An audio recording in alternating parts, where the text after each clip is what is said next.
वित्तीय वर्ष के प्रथम प्रश्न पत्र में पहले हमने बात की विज्ञान क्या है, विज्ञान का अर्थ समझा। फिर वैज्ञानिक पद्धति क्या है, वैज्ञानिक पद्धति का अर्थ और उसकी विशेषताओं के बारे में हमने बात की थी। अब हम बात करेंगे वैज्ञानिक पद्धति के प्रमुख चरण। वैज्ञानिक पद्धति के प्रमुख चरण कौन कौन से हैं, इनके बारे में हम चर्चा करेंगे। देखिए, प्रत्येक वैज्ञानिक अध्ययन क्रमबद्ध और व्यवस्थित होता है, ये हमने पहले बात की थी। वैज्ञानिक निष्कर्षों तक पहुंचने तथा नियमों एवं सिद्धांतों का प्रतिपादन करने हेतु अध्ययनकर्ता को निश्चित चरणों से होकर गुजरना पड़ता है। जब वैज्ञानिक पद्धति की सहायता से कोई अध्ययन किया जाता है तो इस हेतु अध्ययनकर्ता को विभिन्न चरणों या सोपानों से होते हुए सैद्धांतिकरण की अवस्था तक पहुंचना होता है, जिसे हम सामान्यीकरण कहते हैं। लुनबर्ग ने वैज्ञानिक पद्धति के 4 चरण बताए हैं। पहला है कार्यशील प्राकल्पना का निर्माण, दूसरा अवलोकन एवं तथ्यों का आलेखन, तीसरा बताया है संकलित तथ्यों का वर्गीकरण एवं संगठन, तथा चौथा बताया सामान्यीकरण। इसी तरह पीवी यंग ने वैज्ञानिक पद्धति के 6 चरणों का उल्लेख किया है। पहला अध्ययन हेतु समस्या का चुनाव, दूसरा कार्यशील प्राकल्पना का निर्माण, तीसरा वैज्ञानिक प्रवृत्तियों की सहायता से समस्या या घटना का अवलोकन एवं खोज, चौथा संकलित तथ्यों का आलेखन, पांचवा तथ्यों का विभिन्न वर्गों में वर्गीकरण, तथा 6 नंबर पे आता है वैज्ञानिक सामान्यीकरण। आज हम वैज्ञानिक पद्धति के प्रमुख चरणों की बात करेंगे। ये चरण निम्न प्रकार से हैं। सबसे पहला आता है समस्या का चुनाव। सर्वप्रथम अध्ययनकर्ता को किसी समस्या का चुनाव करना होता है और उससे संबंधित साहित्य का अध्ययन करना पड़ता है। समस्या का चुनाव काफ़ी सोच समझकर करना चाहिए और पूर्व ज्ञान एवं अवलोकन को ध्यान में रखकर इसका चुनाव करना होता है। और समस्या के चुनाव में अध्ययनकर्ता संबंधित साहित्य का अध्ययन कर उससे उपलब्ध सूचनाओं का अध्ययन कर सूचनाएं एकत्रित करने के लिए समस्या का चुनाव करता है। दूसरा आता है अध्ययन के उद्देश्यों का निर्धारण। सर्वप्रथम यह निर्धारण करना होता है कि हमें अध्ययन में किन किन उद्देश्यों को ध्यान में रखकर अध्ययन किया जाना है। तो समस्या के चुनाव कर लेने के पश्चात हम अध्ययन के उद्देश्यों का निर्धारण करते हैं। ये उद्देश्य सामान्य और विशिष्ट दोनों प्रकार के हो सकते हैं।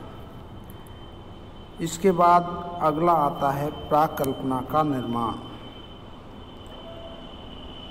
समस्या का चुनाव हो जाने के पश्चात हम प्राकल्पना का निर्माण करते हैं। प्राकल्पना एक काम चलाऊ निष्कर्ष या सामान्यीकरण होता है जिसकी सत्यता की परीक्षा करना शेष है।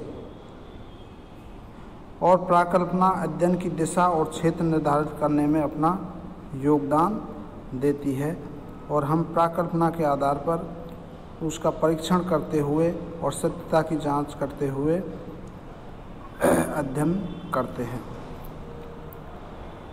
अगला आता है अध्ययन क्षेत्र एवं अध्ययन की इकाई का निर्धारण। वैज्ञानिक पद्धति का एक प्रमुख चरण अध्ययन क्षेत्र एवं अध्ययन की इकाई का निर्धारण भी है। अध्ययन क्षेत्र को निश्चित कर लेना इस दृष्टि से आवश्यक है कि अध्ययनकर्ता स्वयं यह जान ले कि उसे किस क्षेत्र का अध्ययन करना है ताकि वह व्यर्थ की सामग्री एकत्रित करने से बच सके। यदि अध्ययन क्षेत्र काफ़ी बड़ा है और क्षेत्र की प्रत्येक इकाई का अध्ययन करना संभव नहीं है तो निदर्शन विधि की सहायता से कुछ इकाइयों का चुनाव कर लिया जाता है और उन्हीं का अध्ययन किया जाता है। निदर्शन विधि वो होती है जो समग्र में से कुछ इकाइयों का चुनाव कर उसका अध्ययन किया जाए। जैसे हम घर पर चावल बनाते हैं तो हम प्रत्येक चावल को नहीं देखते, बल्कि 2-4 चावलों को देखकर ही बता देते हैं कि पूरे चावल पक चुके हैं, अर्थात वो समग्र का प्रतिनिधित्व करते हैं। इसके बाद आता है अध्ययन पद्धतियों एवं यंत्रों का चुनाव। क्षेत्र का निर्धारण कर लेने के पश्चात हम अध्ययन पद्धति एवं उपकरणों का चुनाव करते हैं कि किस अध्ययन पद्धति के द्वारा अध्ययन किया जाए और किन किन उपकरणों को काम में लिया जाए। अध्ययनकर्ता के उद्देश्यों एवं प्रकृति को ध्यान में रखकर यह निश्चित करता है कि सूचनाएं एकत्रित करने के लिए उसे साक्षात्कार, अनुसूची, प्रश्नावली आदि का प्रयोग करना है। यदि वह साक्षात्कार विधि का प्रयोग कर रहा है तो अध्ययन के उपकरण के रूप में वह साक्षात्कार निर्देशिका भी तैयार करता है। अगला आता है अवलोकन एवं तथ्यों का संकलन।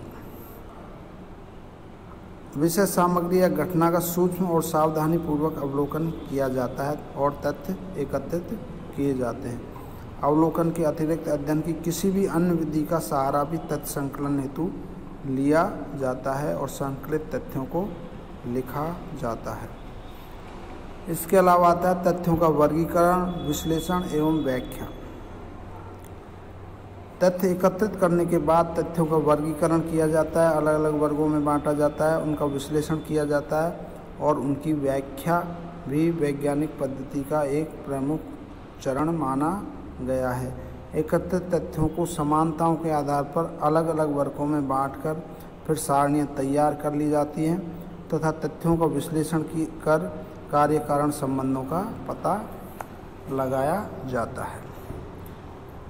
नेक्स्ट आता है सामान्यीकरण।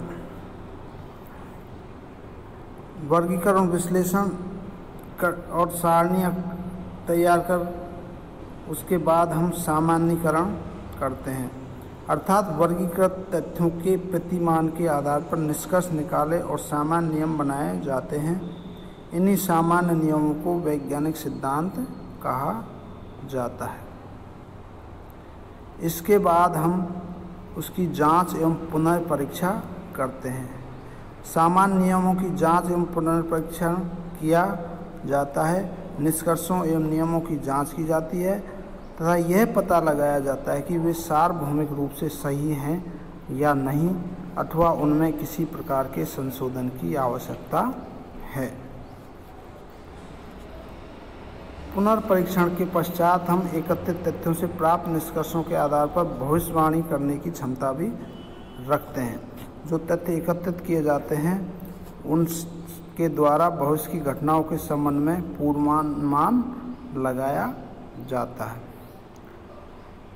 इस प्रकार जब किसी विषय की अध्ययन वस्तु एवं वैज्ञानिक पद्धति को काम में लेते हुए प्राप्त की गई विषय सामग्री वह विषय विज्ञान कहलाने के अधिकारी होता है, जो वैज्ञानिक पद्धति से हम एकत्रित करते हैं। सही ज्ञान के संचय का आधार वैज्ञानिक पद्धति ही है।